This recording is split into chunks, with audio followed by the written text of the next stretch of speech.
السلام علیکم ورحمۃ اللہ تعالی وبرکاتہ نحمده ونصلي على رسوله الكريم اما بعد فاعوذ باللہ من الشیطان الرجیم بسم اللہ الرحمن الرحیم.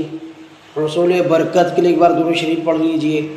اللہم صلی علی سیدنا و مولانا محمد معدن الجود والکرم وآلہ وبارک وسلم. سامعین اکرام، میں جیش محمد مصباحی آج آپ کی خدمت میں روزے کے تعلق سے ایک اور ویڈیو لے کر کے حاضر ہوا ہوں، جس کو میں نے روزہ نہ ٹوٹنے کے 21 احکام کے نام سے موسوم کیا ہے. سامعین، آپ روزہ رکھتے ہیں، بہت ساری وجہوں سے روزہ ٹوٹتا ہے، روزہ نہیں بھی ٹوٹتا ہے. تو نہ ٹوٹنے کے جو 21 احکام ہیں کچھ وہ میں آپ کی خدمت میں پیش کر رہا ہوں. نمبر 1، بھول کر کھایا پیا یا جماع کیا، روزہ فاسد نہیں ہوا، چاہے وہ روزہ فرض ہو یا نفلی روزہ ہو، روزہ نہیں ٹوٹے گا. اور اگر یاد ہے اور ایک قطرہ بھی حلق کے نیچے سے اتر گیا، حلق کے نیچے، تو روزہ ٹوٹ جائے گا. اچھا، اسی ضمن میں کہ روزے دار کو بھول کر کھاتا پیتا دیکھے تو کیا کرے. تو کسی روزے دار کو ان افعال میں دیکھیں، یعنی کھاتا پیتا دیکھیں، تو یاد دلانا واجب ہے.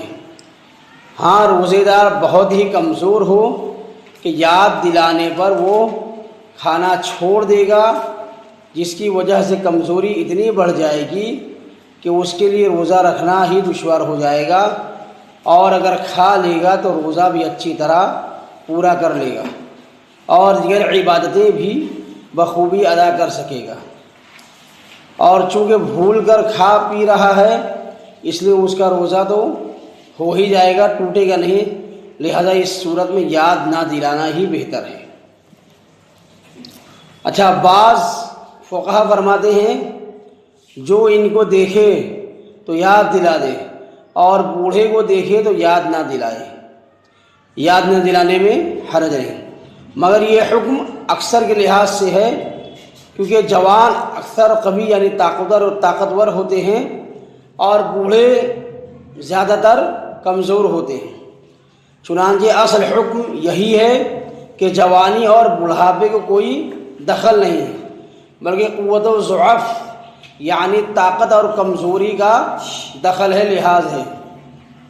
لہذا اگر جوان اس قدر کمزور ہو تو یاد نہ دلانے میں حرج نہیں، اور بوڑھا قوی یعنی طاقتور ہو تو یاد دلانا واجب ہے. بعض جوان کمزور ہوتے ہیں اور بوڑھے طاقتور ہوتے ہیں، تو اس صورت میں الٹا حکم ہوگا، یعنی جوان کو یاد نہ دلائے کیونکہ وہ اندرونی طور پر کمزور ہے، اور بوڑھا اندرونی طور پر طاقتور ہے، اس لیے اس کو یاد دلانا واجب ہے. اب روزہ یاد ہونے کے باوجود مکھی یا غبار یا دھواں حلق میں چلے جانے سے روزہ نہیں ٹوٹتا. چاہے غبار آٹے کا ہو جو چکی پیسنے یا آٹا چھانٹنے میں اڑتا ہے، یا غلے یعنی اناج کا غبار ہو، یا ہوا سے مٹی اڑی، یا جانوروں کے کھر یا ٹاپ سے مٹی اڑی اور ناک کے اندر گئی، تو اس سے بھی روزہ نہیں ٹوٹتا ہے. ابھی 14 حکم اسی طرح بس یا کار کا دھواں یا ان سے غبار دھول مٹی اڑ کر حلق میں پہنچا، اگرچہ روزہ دار ہونا یاد تھا، روزہ نہیں ٹوٹے گا. 5واں حکم روزہ نہ ٹوٹنے کا، اگر بتی سلگ رہی ہے اور اس کا دھواں ناک میں گیا تو روزہ نہیں ٹوٹے گا. ہاں، لوبان یا اگر بتی سلگ رہی ہو اور روزہ یاد ہونے کے باوجود منہ قریب لے کے جا کر اس کا دھواں ناک سے کھینچے تو روزہ فاسد ہو جائے گا، یعنی ٹوٹ جائے گا.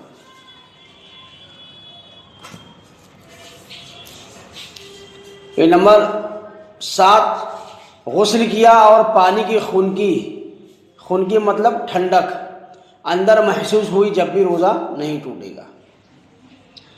8واں حکم روزہ نہ ٹوٹنے کا، کلی کی اور پانی بالکل پھینک دیا، یعنی منہ کلی کا جو پانی ہے بالکل منہ کے اندر سے صاف کر دیا، صرف تھوڑی سی تری منہ میں باقی رہ گئی تھی، جو تھوک کے ساتھ نگل لیا، روزہ نہیں ٹوٹا۔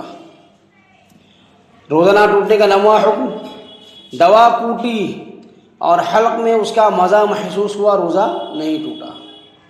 10واں حکم، کان میں پانی چلا گیا جب بھی روزہ نہیں ٹوٹا، بلکہ خود سے پانی ڈالا جب بھی روزہ نہیں ٹوٹے گا۔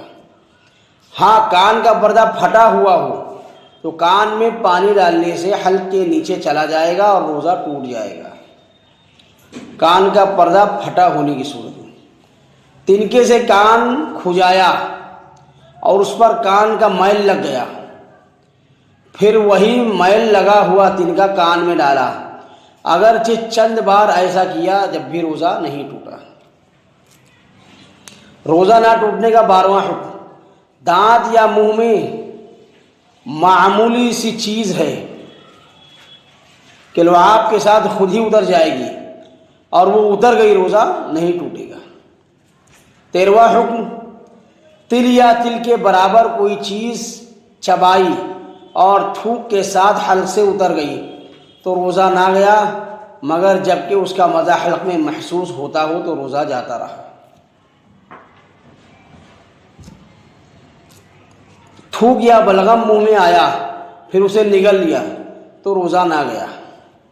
15واں حکم، اسی طرح ناک میں ریڑھ جمع ہو گئی، سانس کے ذریعے کھینچ کر نگل جانے سے بھی روزہ نہیں جاتا ہے۔